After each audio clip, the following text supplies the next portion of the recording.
তিনি কি জনগণের খেদমত করতে পারবেন না? মনে করেন কেউ বিসিএস ক্যাডার হয়েছে, প্রশাসনে আছে, তার মধ্যে ইসলামিক নৈতিকতা আছে, সে উম্মার খেদমত করতে পারবে না? এগুলো সবাইকে বাদ দিয়ে কি আমাদেরকে মাদ্রাসায় ভর্তি হতে হবে? না, সবাই হবে না। যারা যারা এখানে আছেন, যে লাইনে পড়ছেন, পড়াশোনা করবেন, বেশি থেকে বেশি পড়াশোনা করবেন, ইনশাআল্লাহ তাআলা আল্লাহ পাক আপনাকে জ্ঞান দান করবেন আল্লাহর পক্ষ থেকে ইনশাআল্লাহ।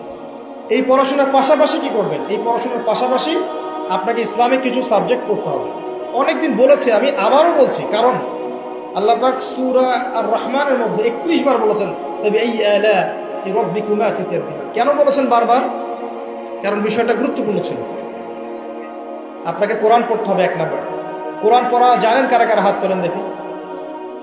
মাশাআল্লাহ। অর্থ জানেন কারা কারা? হাত তোলেন দেখি। ইন্না লিল্লাহি ওয়া ইন্না ইলাইহি রাজিউন। এই হচ্ছে বাস্তবতা। এই বাস্তবতা যখন দূর হবে, সবার হাত যখন উঠবে, তখনই আল কোরআনের আলো ঘরে ঘরে জ্বলবে ইনশাআল্লাহ। তার আগে নয়, তার আগে নয়। কোরআনের অর্থটা বুঝতে হবে, আরবি ভাষা শিখতে হবে।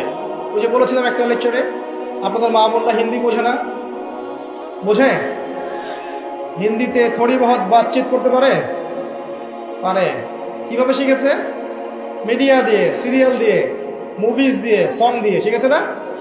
আপনি অ্যারাবিকের উপর সময় দেন, অ্যারাবিক শোনেন, অ্যারাবিক লেখেন, দেখেন, দেখবেন ইনশাআল্লাহ 2 বছরের মধ্যে আপনি আরবি শিখে ফেলছেন ইনশাআল্লাহ।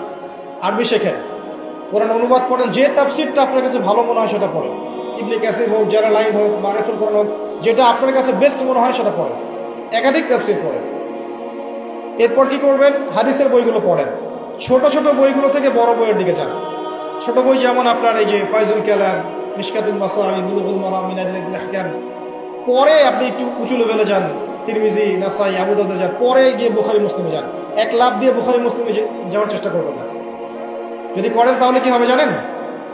তাহলে স্বঘোষিত মুফতি হয়ে যাবেন। অল্প জ্ঞান নিয়ে দেখবেন তখন ওলামায়ে কেরামদের সাথে আপনার তর্ক হচ্ছে, এবং ছোট ছোট বিষয়গুলোকে কেন্দ্র করে মসজিদগুলো ভাগ হয়ে যাচ্ছে। এই কাজ করতে যায় না। এটা আমার মতে একটা সহি ভুল পথ। এটা